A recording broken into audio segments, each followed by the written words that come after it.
Now we are on chapter number 5, which is structs. Sometimes you need more complex data type. For this, Solidity provides structs. This is the syntax of struct. Structs allow you to create more complicated data types that have multiple properties.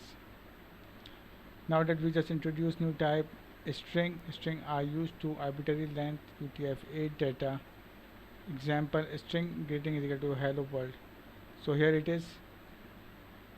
This struct have uint and string.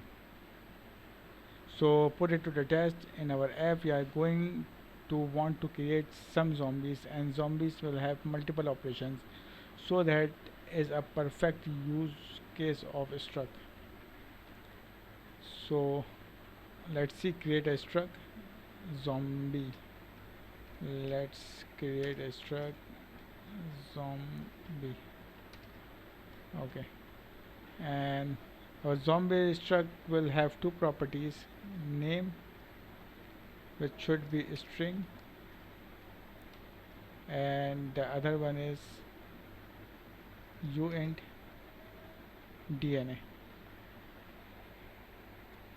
Okay, so we have created a struct with the name zombie, and it have two properties: name, and the other one is DNA. So let's check the answer. Yes, that's correct.